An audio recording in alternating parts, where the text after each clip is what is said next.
আসসালামু আলাইকুম। পেঁপে অত্যন্ত উপকারী একটা ফল। এটা হার্ট ভালো রাখে, উচ্চ রক্তচাপ নিয়ন্ত্রণে রাখে, রুচি বাড়ায় এবং হজমেও সাহায্য করে। এটা ত্বকের জন্য অত্যন্ত উপকারী। আর তাই আজ পেঁপে দিয়ে দুটি হেলদি এবং টেস্টি জুস রেসিপি আপনাদের সাথে শেয়ার করব। এজন্য প্রথমেই লাগবে পাকা পেঁপে। আমি এখানে পাকা পেঁপে টুকরো টুকরো করে কেটে নিয়েছি। এবার একটি ব্লেন্ডিং জারে দিয়ে দিচ্ছি 1.5 কাপ পরিমাণ পাকা পেঁপে।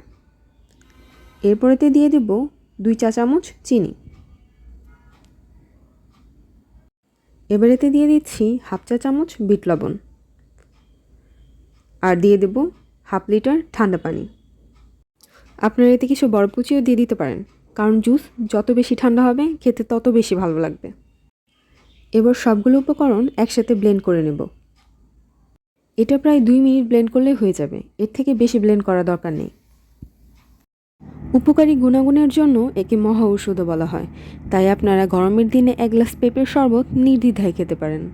এবার পরিবেশনের জন্য একটি গ্লাসে কিছু বরফ কুচি দিয়ে জুস ঢেলে নেব। ব্যাস তৈরি হয়ে গেল পাপায়া জুস। এভাবে আপনারাও খুব সহজে তৈরি করে ফেলতে পারবেন হেলদি এবং টেস্টি পাপায়া জুস। এবার আমরা তৈরি করে নেব পাপায়া মিল্কশেক। এজন্য আমাদের লাগবে পেঁপে। আমরা এখানেও পেঁপে টুকরো টুকরো করে কেটে নেব। এরপর একটি ব্লেন্ডিং জারে পেঁপেগুলো দিয়ে দেব। এখানে আমি 1.5 কাপ পরিমাণ পেঁপে দিয়েছি। এরপর দিয়ে দেব 1/2 কাপ গুঁড়া দুধ। আপনারা চাইলে এখানে 1/2 লিটার লিকুইড মিল্কও ইউজ করতে পারেন। এবার দিয়ে দেব 2 টেবিল স্পুন চিনি। আপনারা এখানে চিনির পরিবর্তে মধু ইউজ করতে পারেন। তারপর দিয়ে দেব কিছু বরফ কুচি আর 1/2 লিটার ঠান্ডা পানি। আমি এখানে ঠান্ডা পানি ইউজ করছি, কারণ জুস ঠান্ডা ঠান্ডা খেতেই বেশি ভালো লাগে। এবার সবগুলো উপকরণ একসাথে ব্লেন্ড করে নেব। আমি এখানে প্রায় 2 মিনিট ব্লেন্ড করে নিয়েছি। এটা খুব বেশি সময় ব্লেন্ড করার প্রয়োজন নেই, কারণ খুব অল্প সময়েই মিল্কশেক রেডি হয়ে যায়। এবার আমি একটি গ্লাসে কিছু বরফ কুচি দিয়ে দিচ্ছি। এরপর এতে ঢেলে দেব মিল্কশেক।